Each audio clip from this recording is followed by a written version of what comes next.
All right, in Chapter 1, Section 6, we're going to be solving other types of equations. Our 4 objectives are listed here. We're going to solve polynomial equations by factoring. We've had experience with that. We've solved quadratic equations where the highest exponent is 2. But in this lesson, we might focus on some polynomial equations whose exponents are higher than 2. We're also going to solve radical equations, but only with square roots. No cube roots, fourth roots, fifth roots, etc. We're also going to solve equations with rational exponents, where the exponents are fractions. We won't be covering this objective that I crossed through. We're going to solve equations involving absolute value. So on this worksheet, for each of those 4 different types of equations that we're going to be solving, I gave us a step-by-step process in which we're going to follow to solve those types of equations. So we're going to start with polynomial equations. So these notes will be done on your own notebook paper. All right, so let's look at polynomial equations. Okay, well, let me put this back in front of us. What we're going to do is we're going to move all terms to one side of the equation, obtaining 0 on the other side. You might remember that we did that when we solved quadratic equations. We have to 0 out one side of the equal sign. So once we have a 0 on one side of the equation, we're going to look for factors. We're going to factor based on our past experience with factoring. We'll set each factor equal to 0 and solve the resulting equations, and we always want to check our solutions in the original equation. All right, so here's our first polynomial equation. Remember, the exponents are nice whole numbers and the coefficients aren't imaginary. All right, so first step is make sure we're solved for 0. We are. Second step, let's factor. We'll always look for a GCF. Well, I see 5 and 20 share a common factor of 5, and x to the 4th and x squared, we can factor out an x squared. When we divide out 5x squared from 5x to the 4th, we're left with x squared, and when we divide 5x squared out from 20x squared, we're left with 4. Now it's very important to keep bringing down the equal 0 sign because we're going to need it at some point. And if we don't bring down the equal sign, then we're not in the same problem. Then we're just factoring, and our objective is to solve. All right, I want to take a look at this parenthesis right here. I can see that it can be factored again. I don't have to because I have the strategy of solving this quadratic equation with no linear term, no x term, by using the square root property. And if you've forgotten that, you might want to go back to, I think it was the P4 notes perhaps, where we learned that strategy of solving with the square root property. Anyway, we have a choice of 2. We can continue factoring because this is a difference of 2 squares from a previous lesson where we had a formula, or we can go straight to setting this equal to 0 and using the square root property. I think for this problem, I'll just go ahead and continue factoring. So I'm going to go ahead and bring 5x squared down. The reason I'm moving it kind of slightly over here is I think I need a little more room.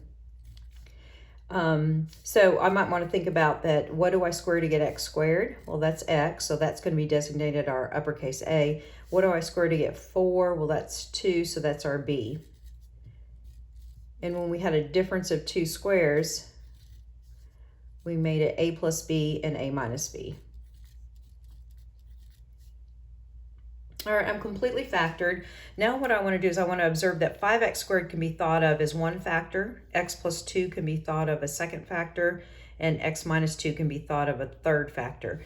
And no matter what happens here, when we multiply, we're supposed to get 0. So that means if I'm multiplying and have a multiplication problem and my answer is 0, that one of these factors has got to be 0. So I just draw this vertical bar here. I mean, it's not a mathematical symbol. It's just a way to keep my work organized. So let's take each of these 3 factors and set them individually equal to 0 and then solve. So for 5x squared equals 0, I want to isolate x squared. So 0 divided by 5 is still 0. Typically, we would bring in the square root on both sides of the equation, but I mean, I think we can use our intuition and go, well, even if we bring in square root, I'm still going to get an answer of 0 at the end of the day. So I'm going to go straight to this answer, and you can too. So I would go back and check to make sure that when you replace every x in the original problem with 0, that the result of all that work on the calculator does give you this 0, and it does. All right, let's set x plus 2 equal to 0. So from the factor of x plus 2, if I subtracted the 2 to the other side, I'm going to get x equals negative 2. So if you have a factor of x plus 2, the solution or the answer, sometimes called called the root, and later we'll see that as the x-intercept, is the opposite of what's in the parenthesis. I did check all these. Again, you could replace -2 in for this x and this x, do the work on the calculator, and you should get 0. Just be careful with the -2. You want to make sure and put parentheses around the -2 before you put the power on it. And you might see that x minus 2, that factor, when you add 2 to both sides, produces the solution x equals 2. And we're done.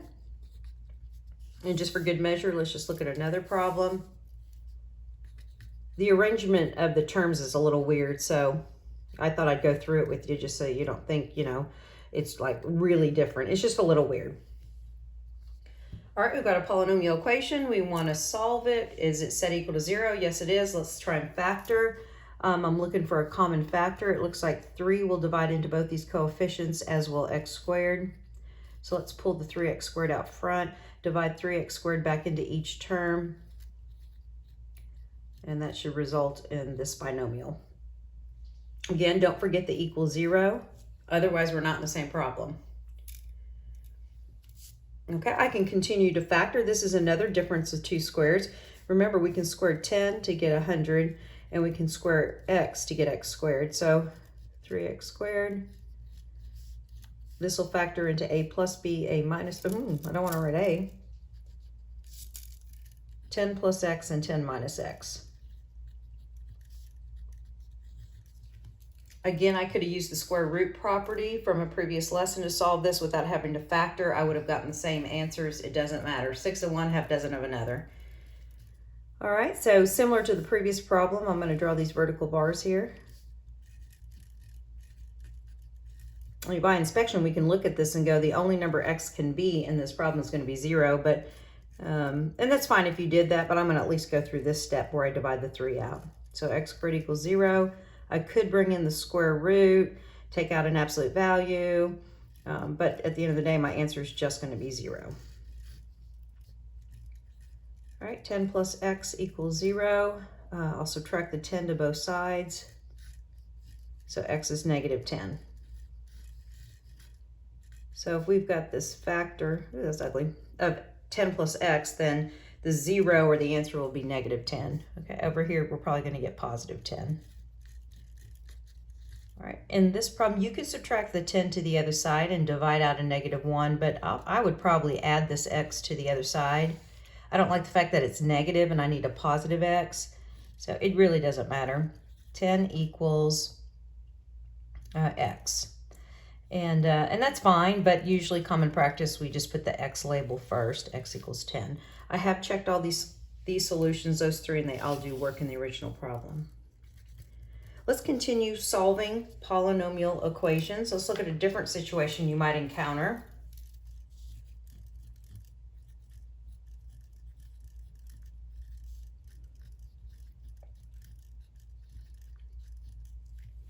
It's 4x cubed minus 12x squared equals 9x minus 27.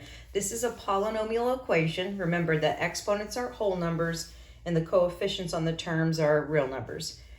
All right, so what's our strategy? We've got that piece of paper. Always return to it and look at the steps. Okay, well, it says we have to zero out one side. So I guess I'm going to move, because I like the 0 on the right-hand side, I'll probably subtract a 9x here. Now I'm looking over here, there's not another x term. This is cubed and squared. So I'm just going to kind of slide them, just so I don't forget, to remind myself I've got to subtract a 9x from these 2 terms. But not these terms, just add it into the problem. All right, so now I want to get rid of the minus 27. So to make it a 0, I'd add 27, but there's not another constant over here. So I'm just going to kind of put it right here at the end to remind myself that I have to kind of tag them along at the end up here when I rewrite. Well, these will make the 0 I want. Now taking these 4 terms and just lining them up in a row. 4x cubed minus 12x squared, don't forget the minus 9x, and then the plus 27. All right, so that's step 1 done. So now we have to look for a factor. Well, I don't see a common factor. 4, 12, 9, and 27 don't have a factor, but what I do notice, and I'm hoping you're seeing, is if you count the terms, there's 4 of them. What was the strategy when we had 4 terms? The strategy that we used to factor.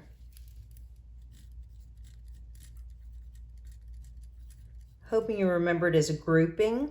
So let's group the first 2 terms. We've got a minus here, so we have to be careful and make the adjustment to a minus 27 here. And don't forget the equal 0. Check your work by distributing it back in. Do you get to the original problem? Yep. A common factor out of the first binomial is 4x squared. That will leave x minus 3, I believe, and then minus. And then we look in here, 9 is a common factor, and we have x minus 3. All right, and then since we have that common binomial, we factor that out. Remember, we want to make this a multiplication problem. That's what factoring is. And then I've got 4x squared minus 9.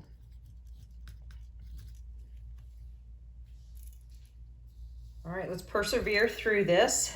All right, we have to solve this. Now it's factored, set it equal to 0. I'm looking at this parenthesis going, you know what? I think that's a difference of 2 squares. It is. If a is 2x and I squared that, I would get 4x squared. If b is 3 and squared 3, I'd get 9. I could factor this again into sum and difference of like terms like in the previous 2 problems, but actually I am going to use the square root property, which means I'm not going to factor it. So I'm going, all right, let me not factor this into sum and difference of like term. Let me just get right to setting each of these 2 factors equal to 0. So x minus 3 equals 0. Add 3 to both sides. X equals 3. I checked it. It's a good solution. I put 3 here, 3 here, 3 here. This number, whatever it was equal to this number over here, whatever it was. All right, instead of factoring this, I'm just going to say, you know what? Let me set 4x squared minus 9 equal to 0. The square root property says without the linear term, the x term, let's add the 9 to the other side.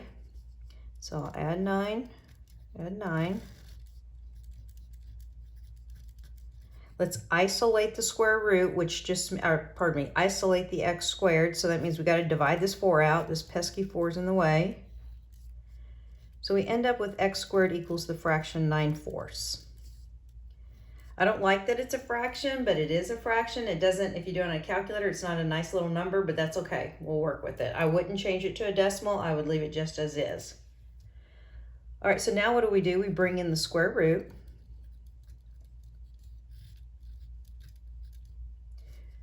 Square root undoes a square. It leaves the x, but remember that's an even root. So I have to put x between absolute value bars because I'm going to get 2 solutions. Now I'm looking at this, and there is a property of radicals that says when you're taking the square root of a quotient or a fraction, you could actually put the radical on each of the numbers individually.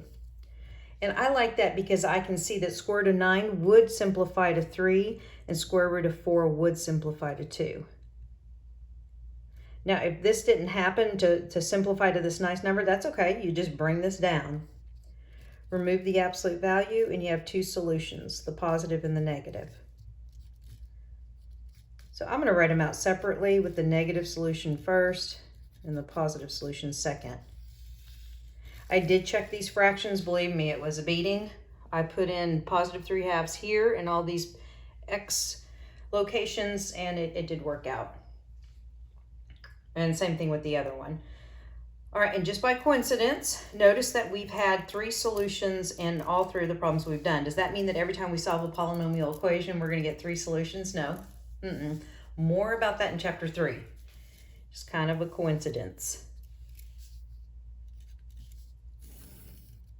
Let's do one more of this factor by grouping problem.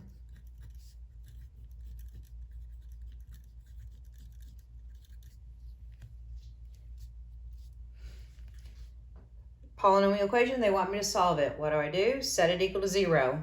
So just for the sake of putting the 0 on the right-hand side of the equation, I need to subtract 9x cubed, but there's not another 9x cubed or x cubed term here. So I'm just going to kind of say to myself, I need to subtract a 9x cubed, though, over here. Same thing, I want to subtract this 9x squared to 0 out the right-hand side, but there's not an x squared to line it up vertically, so I just kind of slant it off here to the side.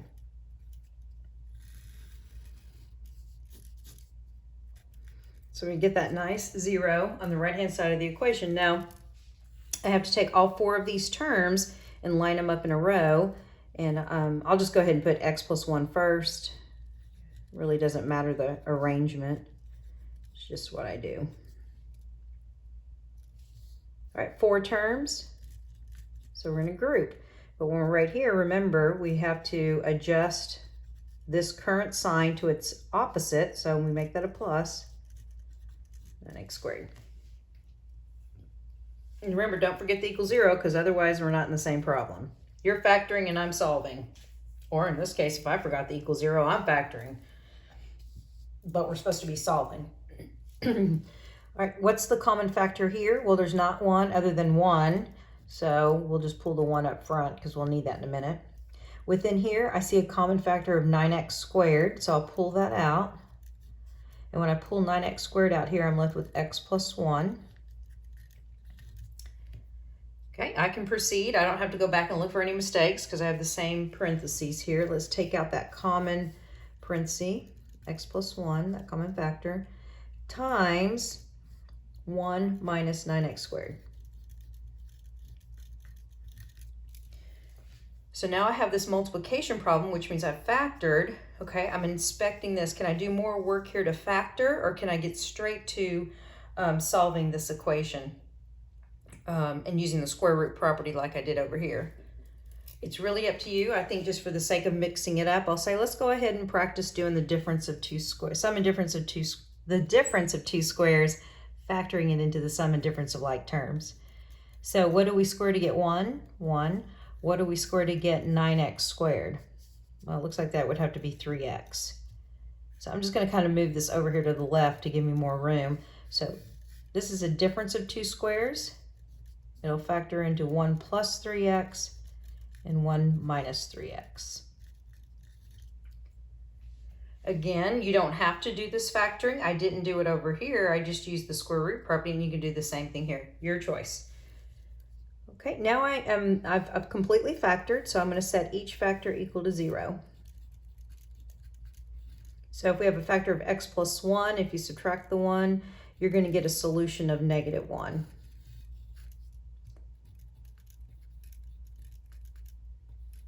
All right, 1 plus 3x equals a 0, so I'll subtract the 1. I'll have 3x equals negative 1, and then the final solve is to divide by 3.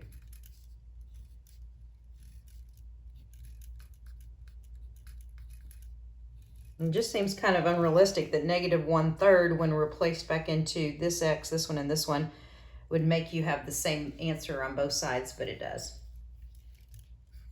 So maybe you can already see that this other solution would be the positive 1/3.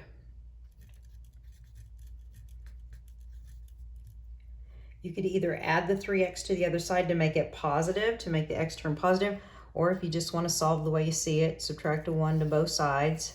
But don't forget to bring down that negative 3x equals negative 1.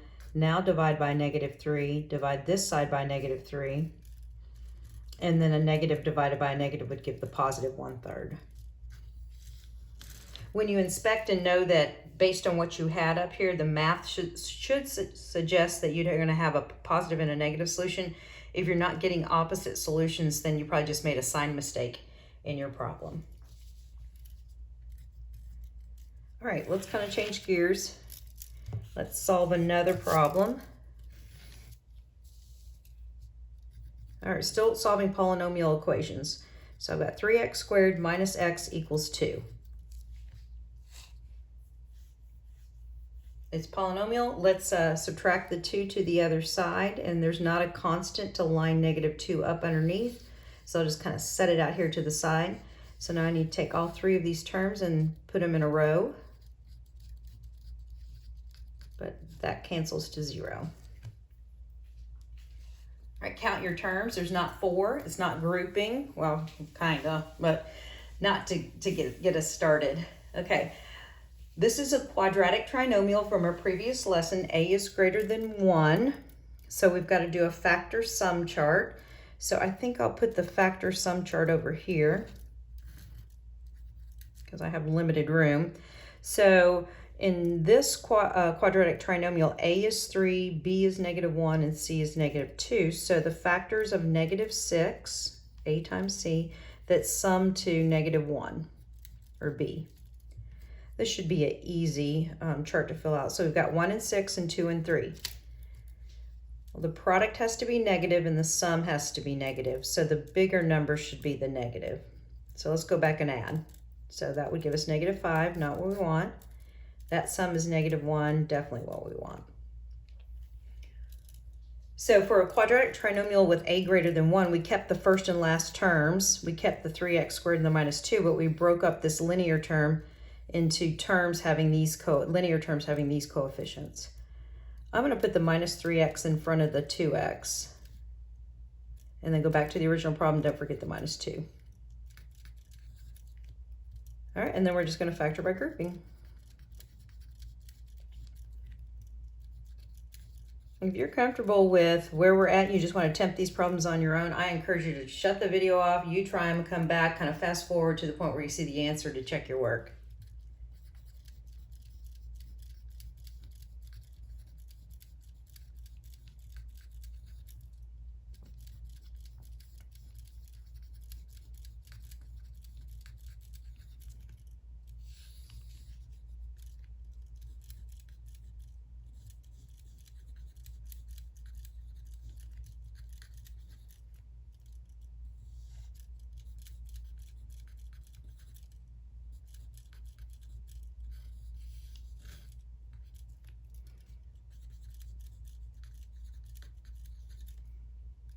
All right, and first, you don't divide by 3. We're going to subtract the 2, get it out of the way here.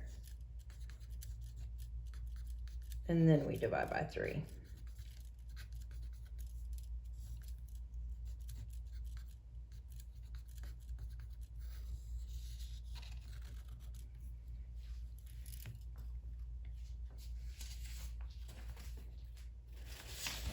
All right, we're going to look at radical equations next. Should go a little bit more quickly. Okay, we're going to solve radical equations next. This might be a great place for a brain break. Okay, let's say the presentation of the problem is this. You're presented with this problem and you have to find values for x that when I plug in here and here, make this number and this number be the same. All right, so we're going to go back to our other types of equations and look at the step-by-step process. Radical equations. It says isolate the radical on one side of the equal sign. If 2 radicals, then 1 on each side of the equal sign. We're actually going to not look at this case, so don't even worry about it. We're going to have 1 radical. Square both sides of the equation. Then we'll solve the resulting equation. Okay, we won't worry about this. If the equation still has 2 radicals, then repeat previous 2 steps. Don't worry about that. And then check your solutions. So isolate the radical, square both sides, solve what we see, and check our answers. All right, in problem number 1, this radical right here, x plus 10, is all underneath this radical. It's isolated, meaning there's not a plus or a minus or anything else going on here. There's not a multiplier in front of the square root. Then it tells us to square both sides. So I'm going to rewrite the problem so that I have a clear picture of what the original problem was. And then when I square this side, I've got to square the entire side as a group. So x minus 2 should go in parentheses, and I need to square it. All right, squaring a square root. That's going to undo the square root. No absolute value. It's only when we bring in the square root, and we're bringing in an exponent. So squaring a square root undoes it. So we take out exactly x plus 10 equals. Now I have to FOIL over here. So remember quantity x minus 2, just to kind of remind you with the visual. If I expanded that, would look like this. Oop. So now we're going to FOIL and collect. And in the interest of time, I'm just going to say I have FOILed, I have cleaned this up. I'm going to get x squared minus 4x plus 4. If you were to FOIL, clean it up, that's the resulting trinomial. All right, the directions say now, solve the resulting equation. Well, now I have a polynomial equation like I just did previously. How do I solve this polynomial equation? Well, I'm going to zero out one side and then factor. I'm going to leave the x squared term positive, and over here on the right-hand side of the equation, x squared's coefficient is positive. So that tells me I'm going to subtract this x, line it up underneath this other x term. I'm going to subtract a 10 to zero out the left side. So I'll subtract a 10 lined up underneath the 4. So these terms cancel. And the reason I'm doing this is because I want this x squared term to be positive. It makes the rest of my work easier. So x squared, now add these together, collect them, minus 5x, and collect down, that's minus 6. Now what I'm going to do is I'm going to trade sides. I'm going to put the 0 on the right-hand side. Now we factor. And yay! A is 1, so this should be an easy factor. But we still do our factor sum chart, so let's come over here and do our factor sum chart. Factors of 1 times negative 6 are negative 6. That's summed to negative 5. So we've got 1 and 6 and 2 and 3. One of the two factors has to be negative. The larger number has to be negative, so when we add them, we get a negative answer. So let's make that number negative and that one. Let's add, we get negative 5. Yep, that's it, because we don't want this one. No factor by grouping. We don't have to split up this middle term, yay. When a is 1, that's the easy factor. We know that to get x squared, I could put an x and an x here up front, because that gives us x squared. I use these numbers to go inside my binomials. So plus 1 and minus 6. All right, set each factor equal to 0. It's already factored. So from this factor, subtract a 1, the solution is negative 1. From this factor, x minus 6 equals 0, we're going to get a solution of positive 6. And I will caution you, with two of the types of problems we're solving in this lesson, it's important that you check your answers. And this is one of them, radical equations, an absolute value. Check these solutions, because sometimes you get an extra solution through all this algebra that doesn't work in the original problem. For example, let's plug in negative 1. So negative 1 plus 10 is 9. So square root of 9 is 3. So this number would be 3 here. Now plug that negative 1 in here, subtract 2, and you're going to get negative 3. Is 3 equal to negative 3? No. So we did all that work, and we get what we call an extraneous solution. So how do you show somebody that you're discarding that? Well, you just lightly cross it off. Don't erase any of your work, because that's the mathematical work that supports what we got. It's just that when we checked, that was an extra solution that's not going to work. So cross it off lightly to where we can still see what's there. Let's double check 6. All right, if x is 6, this is 16. Square root of 16 is 4. When x is 6 and you subtract 2, you also get 4. So this is our only solution.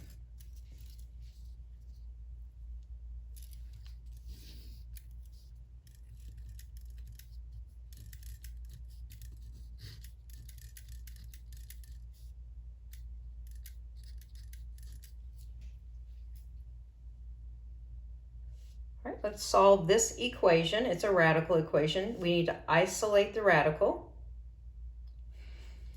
So we could subtract the x to the other side and then divide out a negative, but what I look at is I go, well, if that was plus, I would do that. But because it's minus, I'm actually going to add that radical on both sides of the equation. And think about why we do that. If you add it here, they cancel. But by adding it, it makes it a positive radical over here. So I'm left with x equals 1 plus, I still have this 1, square root of x plus 11. Okay, now my radical's on the right-hand side of the equation. Who cares? Is it isolated? No. Now I've got to subtract the 1 to both sides of the equation. That'll cancel. Here's my equals coming down. Now right here, I can't collect those. Those are not like terms, so we just write it out in a row.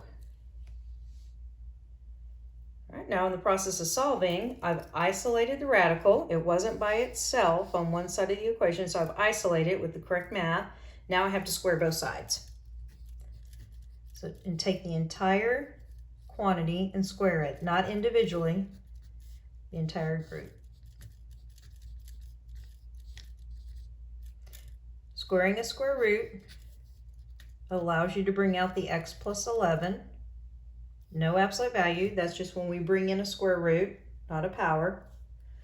Now again, like I did in the previous problem, I'm going to go off to the side, expand this, write two of them out, and FOIL. And the result is x squared minus 2x plus 1. Next step, well, solve this equation. Now it becomes a polynomial equation, so I've got to kick in those strategies that we used in the first few examples we did. X squared, I look for that first, and I go, oh, okay, x squared's coefficient is positive. It's staying over here, so that means these two terms are coming to the left side. So subtract an x, it lines up underneath this x term. Subtract an 11, it lines up underneath the constant on the other side of the equation. I zeroed out the right-hand side. Add down, these collect to negative 3x. Add down, that's minus 10. Whew, okay, what do? Well, I continue. All right, I gotta factor this. Yay, it's a quadratic trinomial where a is 1. So let's do a factor sum chart, and it should be an easy factor.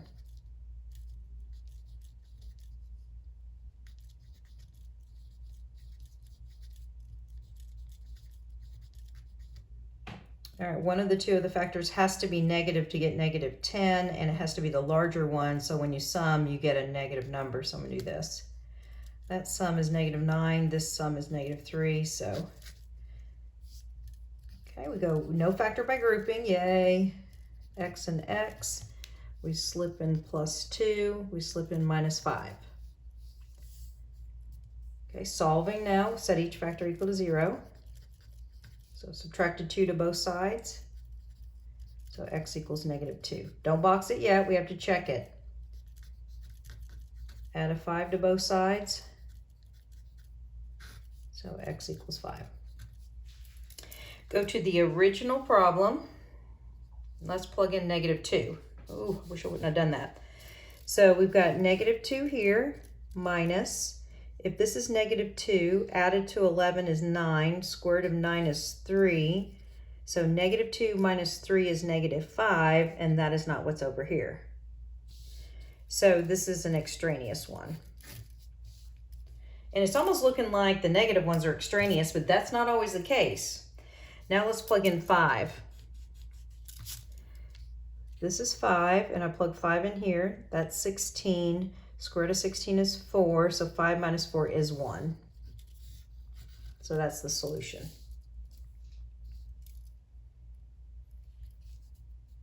All right, I'm gonna just record these two additional problems and just say I'll upload a key that has these all worked out. So you might want to check the key, try them on your own, and then check the key.